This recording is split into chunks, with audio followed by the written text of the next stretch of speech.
ख्रिस्तामध्ये माझ्या प्रिय भाविकांनो, आज प्रभू येशू ख्रिस्ताने केलेला चमत्कार आपल्या सर्वांना उदार कसं व्हावं यासाठी पाचारण करत आहे. आपलं अंतःकरण कशा प्रकारे परमेश्वराचं आशीर्वाद घेण्यासाठी उघडे ठेवावे व आपल्या हृदयातून इतरांना कशा प्रकारे द्यावं हे देखील आजचा चमत्कार आपल्याला सांगत आहे. आज प्रभू येशू ख्रिस्त 5,000 लोकांना केवळ 5 भाकऱ्या आणि 2 मासळी यांच्या साहाय्याने मदतीने 5,000 लोकांना जेवण देत आहे. याचा अर्थ असा नाही की तेथे जर 5 भाकऱ्या नसल्या असत्या आणि 2 मासळ्या नसल्या असत्या तर परमेश्वराने चमत्कार केला नसता. परमेश्वराने नक्कीच चमत्कार केलेला असता.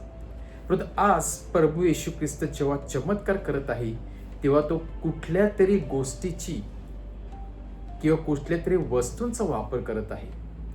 देव बोलला आणि सर्व काही अस्तित्वात आलं हे आपण जुन्या करारामध्ये ऐकलेलं आहे.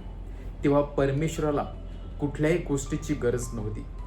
परंतु जेव्हा परमेश्वर मानव होऊन या भूतलावरती आला तेव्हा प्रभू येशू ख्रिस्त पहिल्यांदा कुठल्या तरी वस्तूचा वापर करून त्यामधून चमत्कार करत आहे. आणि आज प्रभू येशू ख्रिस्त एका लहान मुलांकडून 5 भाकऱ्या घेत आहे, 2 मासळ्या घेत आहे, त्यांना आशीर्वाद देत आहे आणि लोकांना वाटून देत आहे. आणि 5 भाकरी आणि 2 मासळीचं रूपांतर 5,000 लोकांना जेवणासाठी होत आहे.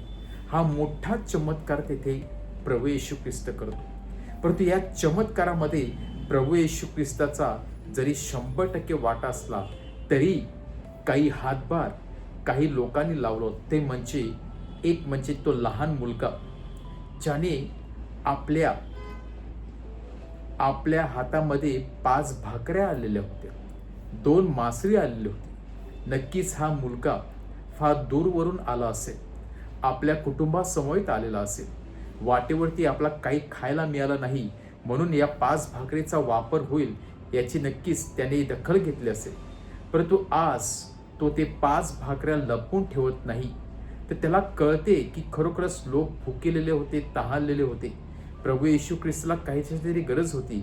आणि म्हणून प्रभू येशू ख्रिस्ताचं वचन ऐकल्यानंतर या लहान मुलांच्या मनावरती हृदयावरती खरोखरच परिवर्तन होते, त्याला स्पर्श होतो. आणि या लहान मुलाचं परिवर्तन होऊन तो स्वतःहून पुढे येऊन प्रभू येशू ख्रिस्ताला त्या 5 भाकऱ्या अर्पण करत आहे, 2 मासळे देखील देत आहे. आणि प्रभू येशू ख्रिस्त त्या लहान मुलाच्या उदारतेकडे पाहून मोठा चमत्कार घडत आहे. तर चमत्कार होण्यासाठी नक्कीच दोन्हीकडून हातभार असणे गरजेचं आहे.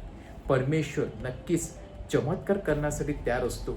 पण जर मनुष्याचा हातभार नसेल आणि मनुष्याचा उदारपणा नसेल तर कधी कधी परमेश्वर देखील उदार होत नसतो. आपला परमेश्वर उदार आहे. न मागता न सांगता तो आपल्या गरजा जाणतो आणि आपला देत असतो. परंतु जेव्हा आपण स्वतःहून आपला विश्वास दाखवत असतो, स्वतःहून एक पुढे पाऊल ठेवून परमेश्वराकडे मागणे घालत असतो, साकडे घालत असतो, तेव्हा परमेश्वराला बरं वाटत असते आणि परमेश्वर अधिक उदार होत असतो. आज या लहान मुलाने आपल्या सर्वांना उदार कसं बनायचं ते सांगितलेलं आहे. पुष्कळ गोष्टी परमेश्वर आपल्याला देत असतो आणि आपल्याजवळ जे काही आहे हे केवळ आपल्या मेहनतीमुळे नाही, तर परमेश्वर एक्स्ट्रा जनरस, एक्स्ट्रा उदार आज आपल्याबरोबर आहे. म्हणून आपण जिवंत आहोत, म्हणून आपल्याकडे पैसा आहे, म्हणून आपल्याकडे वैभव आहे. परंतु कधी कधी या पैशातून, वैभवातून आपण इतरांची जेव्हा मदत करत असतो तेव्हा परमेश्वर अधिक उदार आपल्यावरती होत असतो आणि तो पैसा परत डबल बनून आपल्याकडे येत असतो, आशीर्वादाच्या रूपाने आपल्याजवळ येत असतो. आणि म्हणून जी व्यक्ती कुरकुर करून देत असते ती व्यक्ती जीवनामध्ये आनंदी नसते. परंतु जी व्यक्ती सरळ हाताने मदत करत असते ती व्यक्ती समाधानी असते, आनंदित असते. आज हा चमत्कार आपल्या सर्वांना आपलं हृदय आणि मन मोठं करण्यासाठी पाचारण करत आहे, जीवनामध्ये उदार राहण्यासाठी पाचारण करत आहे. आणि ज्याप्रमाणे आपण दररोज परमेश्वराकडून काही ना काही मागत असतो त्याचप्रमाणे आपण देखील इतरांना काही देण्याचा प्रयत्न करावा आणि नक्कीच परमेश्वराचा आशीर्वाद नेहमी सदोदित आपल्याबरोबर राहील.